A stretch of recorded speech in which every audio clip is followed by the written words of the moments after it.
दोस्तों नमस्कार, ये है मार्गदर्शन फॉर सिविल सर्विसेज। मैं अनुराग चौधरी। दोस्तों आज की वीडियो में प्रस्तुत है राजनीति विज्ञान का महत्वपूर्ण टॉपिक राजनीतिक सामाजिकरण यानी पॉलिटिकल सोशलाइजेशन। इसमें आप पढ़ेंगे राजनीतिक सामाजिकरण का अर्थ क्या है, विभिन्न विचारकों द्वारा इसकी प्रमुख परिभाषाएं कौन सी दी गई हैं और राजनीतिक सामाजिकरण के प्रमुख साधन कौन से हैं।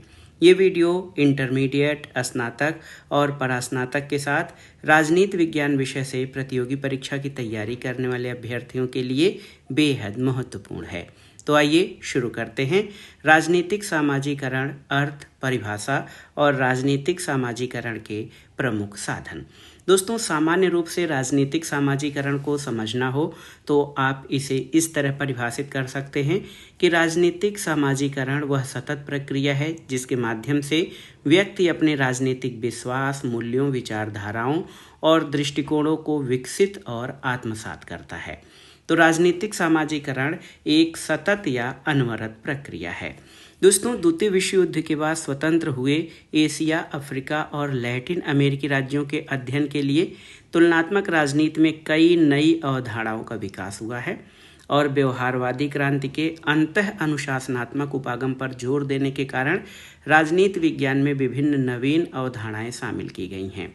आप जानते हैं कि समाजशास्त्र और राजनीति विज्ञान एक दूसरे से घनिष्ठ रूप से संबंधित हैं और समाजशास्त्र और राजनीति विज्ञान के बढ़ते अंतर संबंधों के फलस्वरूप समाजशास्त्र में जो प्रचलित संकल्पनाएं हैं राजनीति विज्ञान में शामिल हुई हैं। इसके अंतर्गत राजनीतिक संस्कृति, राजनीतिक सहभागिता, राजनीतिक विकास और राजनीतिक सामाजिकरण प्रमुख हैं। तो राजनीति और समाजशास्त्र आप जानते हैं एक दूसरे से अंतर विषयी या अंतर अनुशासनात्मक अध्ययन के कारण कई विभिन्न टॉपिक ऐसे हैं जो दोनों क्षेत्रों में या दोनों विषयों में समान रूप से पढ़ाए जाते हैं। उसमें राजनीतिक सामाजिकरण प्रमुख है। दोस्तों राजनीतिक सामाजिकरण जो है ये समाजशास्त्रीय संकल्पना से प्रेरित है। सामाजिकरण क्या है? तो सामाजिकरण जो है सोशलाइजेशन, ये समाज में निरंतर चलने वाली एक प्रक्रिया है जिसके माध्यम से व्यक्ति समाज के रीति रिवाज, परंपरा, मूल्यों और मान्यताओं यानी समाज की संस्कृति को अंगीकार करता है और उसका क्रियाशील सदस्य बनता है। जैसे प्रत्येक समाज अपनी संस्कृति के अनुरूप बालक को बोलना, अभिवादन का तरीका, पूजा पद्धति, पहनावा और खान पान की आदतें सिखाता है। ये सभी सामाजिकरण के अंतर्गत आते हैं। ये प्रक्रिया सामाजिकरण या सोशलाइजेशन कहलाती है, आप जान लीजिए। दोस्तों बालक मानव समाज से उस विशेष समाज का सदस्य बनता है जिसको सामाजिकरण कहते हैं और राजनीतिक जीवन के लिए भी इसी प्रकार सीखने सिखाने की प्रक्रिया रहती है जिसके माध्यम से कोई व्यक्ति राजनीतिक समझ, किसी व्यक्ति में राजनीतिक समझ विकसित होती है और राजनीतिक जीवन के पद्धति के प्रति उसके दृष्टिकोण का विकास होता है। जिस प्रक्रिया द्वारा व्यक्ति राजनीति के प्रति अपना ज्ञान प्राप्त करता है उस प्रक्रिया को राजनीतिक सामाजिकरण कहते हैं। तो दोस्तों सामाजिकरण जो है एक व्यापक प्रक्रिया है जिसके द्वारा बालक मानव समाज से उस विशेष समाज का सदस्य बनता है, उनके रीति, परंपरा, प्रथाएं, संस्कृतियों को सीखता है और व्यक्ति में राजनीतिक समझ विकसित होती है और राजनीतिक जीवन में और पद्धति के प्रति उसके दृष्टिकोण का विकास होता है। तो जिस प्रक्रिया के द्वारा व्यक्ति राजनीति के प्रति ज्ञान प्राप्त करता है उसको राजनीतिक सामाजिकरण कहते हैं। तो राजनीतिक सामाजिकरण राजनीतिक संस्कृति को एक पीढ़ी से दूसरी पीढ़ी को हस्तांतरित करने का एक साधन है। बहुत ही सामान्य रूप से देखेंगे राजनीतिक संस्कृति के अंतर्गत वो सभी मूल्य, अभिवृत्तियां, विचार, अनुभव आते हैं जो एक व्यक्ति जो है एक दूसरे के साथ अपने संबंधों में निर्वहन करता है। लेकिन राजनीतिक सामाजिकरण राजनीतिक संस्कृति को एक पीढ़ी से दूसरी पीढ़ी को हस्तांतरित करने का एक साधन है। राजनीतिक व्यवस्था के सुचारू संचालन में इसकी बहुत ही महत्वपूर्ण भूमिका होती है। तो आप जान लीजिए दोस्तों राजनीतिक सामाजिकरण वो सतत प्रक्रिया है जिसके माध्यम से व्यक्ति राजनीतिक विश्वास, मूल्य, अभिवृत्तियों, विचारों और दृष्टिकोणों को विकसित करता है, आत्मसात करता है और इनको एक पीढ़ी से दूसरी पीढ़ी में हस्तांतरित करता है। दोस्तों, प्रत्येक राजनीतिक व्यवस्था में कुछ आदर्श होते हैं। जैसे भारत का आदर्श लोकतांत्रिक व्यवस्था और स्वतंत्र समाज है, इसलिए भारत में राजनीतिक सामाजिकरण द्वारा नागरिकों को लोकतंत्र और स्वतंत्र समाज के प्रति निष्ठावान बनाने का प्रयास किया जाएगा। वहीं साम्यवादी चीन का आदर्श साम्यवादी व्यवस्था और बंद समाज है, इसलिए चीन के नागरिकों को राजनीतिक सामाजिकरण के माध्यम से इसी के अनुरूप बनाने का प्रयास किया जाता है। तो जो भी राजनीतिक व्यवस्था के आदर्श होते हैं उनको समाज के सदस्यों को, राजनीतिक व्यवस्था के सदस्यों को सिखाया जाता है और उस परंपरा के अनुसार चलने के लिए उनको प्रेरित किया जाता है। ये आप जान लीजिए।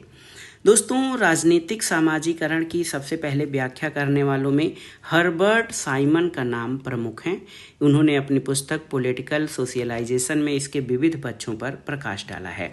इसी तरह आमंड और पावेल ने राजनीतिक सामाजिकरण को परिभाषित करते हुए कहा है कि राजनीतिक सामाजिकरण वह प्रक्रिया है जिसके माध्यम से राजनीतिक संस्कृति में प्रवेश कराया जाता है और उनकी राजनीतिक उद्देश्यों के प्रति अभिप्रेरणाओं को बनाया जाता है। ये आमंड और पावेल की परिभाषा है। एक विचारक हैं एलेन आर बाल, ये कहते हैं कि राजनीतिक समाजीकरण राजनीतिक व्यवस्था के प्रति दृष्टिकोण और विश्वासों की स्थापना और विश्वास है। माइकल कर्टिस कहते हैं कि राजनीतिक सामाजीकरण का अर्थ समाज के राजनीतिक मूल्यों और मापदंडों का संचरण या हस्तांतरण है। और इसी तरह एक बहुत ही महत्वपूर्ण विचारक हैं डेनिस कावनाग। यहाँ पर इनका पूरा नाम है कावनाग का डेविस कावनाग।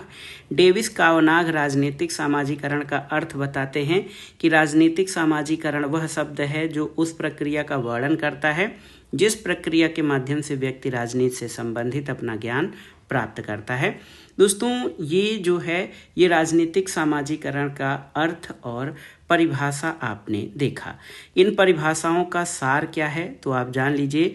इन परिभाषाओं का मूल तत्व या मंतव्य ये है कि राजनीतिक सामाजीकरण का उद्देश्य व्यक्तियों को अपनी राजनीतिक व्यवस्था की शिक्षा प्रदान करना और उसको विकसित करना है जिससे कि वे राजनीतिक व्यवस्था के सुचारू संचालन में सहायक बन सकें। अब आइए जानते हैं राजनीतिक सामाजीकरण के प्रमुख साधन या टूल्स कौन कौन से हैं, यानी टूल्स ऑफ पॉलिटिकल सोशलाइजेशन। दोस्तों, व्यक्ति में राजनीतिक समझ विकसित करने वाली समाज में अनेक संस्थाएं होती हैं। इसमें पहला स्थान परिवार, शिक्षण संस्थाएं, राजनीतिक और सामाजिक संस्थाएं, सरकारी प्रक्रियाएं, जनसंचार के साधन इत्यादि हैं। इसमें से कुछ संस्थाएं ऐसी हैं जो अनायास और स्वाभाविक रूप से राजनीतिक सामाजीकरण करती हैं, जबकि कुछ ऐसी होती हैं जो औपचारिक तरीकों से ये कार्य करती हैं। प्रायः जो समाज खुला होता है और लोकतांत्रिक समाज होता है वहाँ राजनीतिक सामाजीकरण में अनौपचारिक प्रक्रियाओं की भूमिका होती है, जबकि चीन जैसे साम्यवादी और पाकिस्तान जैसे कट्टरपंथी राज्यों में सरकारी तंत्र के माध्यम से राजनीतिक संस्कृति की जबरन घूंट पिलाई जाती है। और ये संस्थाएं किस प्रकार से ये कार्य करती हैं इस पर दृष्टि डालना जरूरी रहेगा। तो राजनीतिक समाजीकरण के कई साधन हैं। जिन समाजों में दोस्तों लोकतांत्रिक समाज होता है, स्वतंत्र विचारधारा होती है, वहाँ अनौपचारिक रूप से राजनीतिक समाजीकरण होता है, जबकि जो बंद समाज होता है वहाँ पर राजनीतिक संस्कृति अलग ढंग से यानी राजनीतिक संस्थाओं या वहाँ के संविधान या राजनीतिक व्यवस्था के द्वारा उसका प्रसार किया जाता है। आइए जानते हैं राजनीतिक संस्कृति के राजनीतिक समाजीकरण के प्रमुख उपकरण कौन से हैं। तो इसमें सबसे पहला स्थान परिवार का है, यानी फैमिली। राजनीतिक समाजीकरण में परिवार बहुत ही महत्वपूर्ण है, क्योंकि परिवार जो है व्यक्ति की प्रथम पाठशाला माना जाता है, जिसके माध्यम से कोई भी बच्चा यानी बालक घर के रीति रिवाज परंपराओं को सीखता है। वो अपने माता पिता की आज्ञा को स्वीकार करता है जिससे उसमें सत्ता का बोध होता है। इसके अलावा सबके साथ मिलकर रहने, परिवार में सहयोग करने और अपनी मांगों को मनवाने के लिए किस प्रकार दबाव बनाया जाए, ये बातें जो है व्यक्ति को परिवार से ही सीखने को मिलती हैं। ये आप समझ सकते हैं। ये बातें सभी परिवार से सीखकर उसमें राजनीतिक क्रियाओं की क्षमता विकसित होती है। सामान्य रूप से चुनावी अनुभव ये बताते हैं कि परिवार का मुखिया जिस राजनीतिक दल का समर्थक होता है, परिवार के अन्य सदस्य भी उसी का अनुसरण करते हैं। इस तरह राजनीति के प्रति प्रारंभिक समझ जो होती है दोस्तों, इसका विकास परिवार के माध्यम से ही होता है। तो परिवार बालक की प्रथम पाठशाला होती है। परिवार से वो अपने माता पिता के विचारों को आत्मसात करता है। उनकी जो रीत रिवाज परंपराएं प्रथाएं होती हैं उनको वो प्रारंभिक रूप में सीखता है और उसी के अनुरूप उसका जो राजनीतिक दृष्टिकोण है वो भी बनता है। राजनीतिक सामाजिकरण का दूसरा साधन जो है वो शिक्षण संस्थाएं होती हैं। राजनीतिक सामाजिकरण में शिक्षण संस्थाएं यानी एजुकेशनल इंस्टीट्यूशंस की भूमिका बहुत ही महत्वपूर्ण है।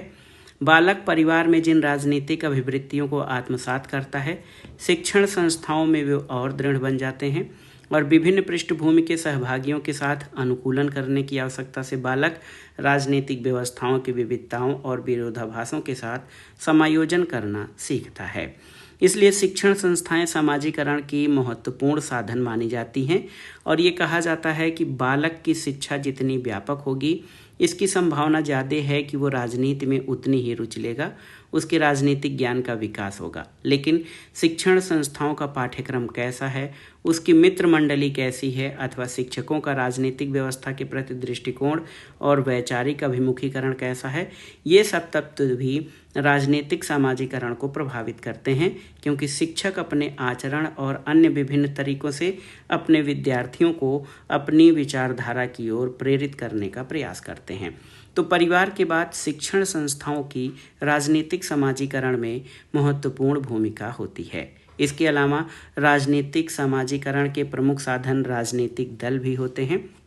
राजनीतिक दल एक प्रकार से ये औपचारिक साधन होते हैं राजनीतिक समाजीकरण के। राजनीतिक दल या पॉलिटिकल पार्टीज अपनी नीति, विचारधारा और कार्यक्रमों के माध्यम से समाजीकरण का महत्वपूर्ण कार्य करते हैं। लोकतांत्रिक देश या जहाँ पर लोकतांत्रिक प्रणाली है और साम्यवादी और सर्वाधिकारवादी प्रणाली वाले राज्यों में राजनीतिक दलों की भूमिका अलग अलग होती है, यानी उनमें अंतर होता है।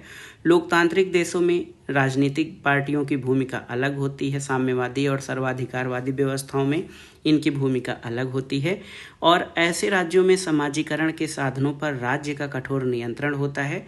जहाँ पर साम्यवादी या सर्वाधिकारवादी व्यवस्था होती है, वहाँ पर समाजीकरण के साधनों पर राज्य का नियंत्रण यानी कठोर नियंत्रण होता है, जबकि लोकतांत्रिक राज्यों में राजनीतिक दलों की बहुलता होती है। वे स्वतंत्रता पूर्वक अपने विचारों के अनुरूप समाजीकरण के लिए स्वतंत्र होते हैं। तो राजनीतिक दल राजनीतिक समाजीकरण के तीसरे महत्वपूर्ण साधन होते हैं और इनसे औपचारिक रूप से कोई भी व्यक्ति राजनीतिक दलों की नीति, विचारधारा और कार्यक्रमों से राजनीतिक समाजीकरण के अंतर्गत शामिल होता है। चौथा आप देख सकते हैं दोस्तों, राष्ट्रीय प्रतीक भी राजनीतिक समाजीकरण के प्रमुख साधन हैं। विभिन्न राष्ट्रीय प्रतीक जैसे हमारे राष्ट्रीय ध्वज, राष्ट्रगीत, गणतंत्र दिवस समारोह, सेना की परेड, इनके माध्यम से राजनीतिक व्यवस्था और राजनीतिक आदर्शों के प्रति नागरिकों में आस्था के भाव पैदा किए जाते हैं और इसके अनुरूप उनकी विचारधारा और उनकी मनोवृत्तियां और अभिवृत्तियां विकसित होती हैं, जो कि राजनीतिक समाजीकरण के लिए महत्वपूर्ण साधन हैं। जन संचार के साधन भी जो है दोस्तों, जो राजनीतिक समाजीकरण के प्रमुख साधनों में आते हैं।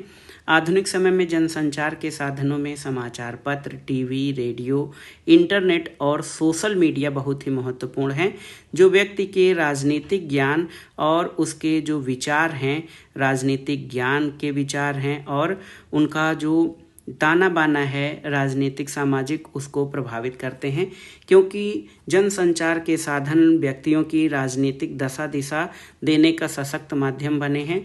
भारत में ऐसा माना जाता है कि चुनाव आजकल मीडिया के दफ्तरों में लड़े जाते हैं, क्योंकि वे विभिन्न कार्यक्रमों से जनमत को प्रभावित करने का प्रयास करते हैं। तो इस तरह से आप देख सकते हैं कि राजनीतिक समाजीकरण यानी पॉलिटिकल सोशलाइजेशन किसी देश की राजनीतिक व्यवस्था को प्रभावित करने वाला महत्वपूर्ण कारक है।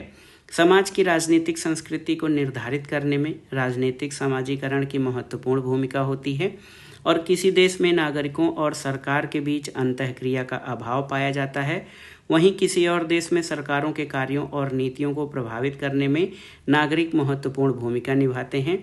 ये अंतर वास्तव में राजनीतिक सामाजिकरण के स्तर का अंतर होता है।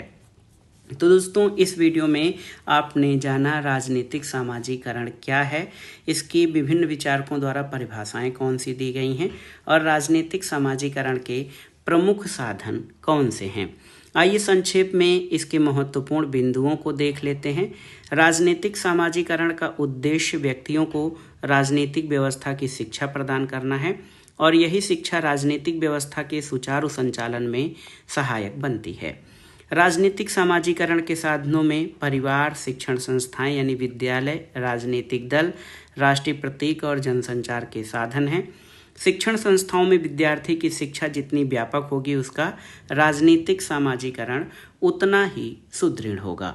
तो दोस्तों, सामान्य रूप से आपने इस टॉपिक को समझ लिया है। राजनीतिक सामाजिकरण एक सतत और अनवरत चलने वाली प्रक्रिया है जिसके माध्यम से व्यक्ति अपने राजनीतिक मूल्यों, विश्वासों, अभिवृत्तियों, विचारधाराओं और दृष्टिकोणों को विकसित और आत्मसात करता है। और टेक्निकल शब्दावली में कहें तो राजनीतिक सामाजिकरण राजनीतिक संस्कृतियों का एक पीढ़ी से दूसरे पीढ़ी में जो है वो संचरण है और राजनीतिक संस्कृति के अंतर्गत व्यक्ति के राजनीति के प्रति मूल्य, अभिवृत्तियां, मान्यताएं और विचारधाराएं आती हैं। इस आधार पर आप कह सकते हैं कि जो राजनीतिक सामाजिकरण है वो ऐसी प्रक्रिया होती है जो लगातार चलती है। लुसियन पाई के अनुसार राजनीतिक सामाजिकरण वह प्रक्रिया है जिसके माध्यम से व्यक्ति राजनीति से संबंधित मूल्य, विचार और व्यवहारों को सीखता है और राजनीतिक व्यवस्था का सक्रिय सदस्य बनता है। दोस्तों, राजनीतिक सामाजिकरण के प्रमुख जो कारक हैं, अभिकरण हैं या माध्यम हैं, उसमें परिवार, विद्यालय या शिक्षण संस्थान, इसके अलावा राजनीतिक दल, राष्ट्रीय प्रतीक और मीडिया तथा जनसंचार के साधन बहुत ही महत्वपूर्ण भूमिका निभाते हैं। तो इसमें इस टॉपिक में आपने बहुत ही महत्वपूर्ण जो है आसान शब्दों में हमने राजनीतिक सामाजिकरण को समझा है। ये वीडियो इंटरमीडिएट, स्नातक और परास्नातक स्तर के राजनीति विज्ञान के विद्यार्थियों के साथ प्रतियोगी परीक्षाओं की तैयारी करने वाले अभ्यर्थियों के लिए बेहद महत्वपूर्ण है। आप इसको अच्छे से तैयार कर लीजिएगा। ये वीडियो आपको कैसा लगा हमें कमेंट बॉक्स में ज़रूर बताइएगा। वीडियो को लाइक करें, शेयर करें और इस चैनल मार्गदर्शन फॉर सिविल सर्विसेज को सब्सक्राइब करें। वीडियो देखने के लिए धन्यवाद दोस्तों। नमस्कार।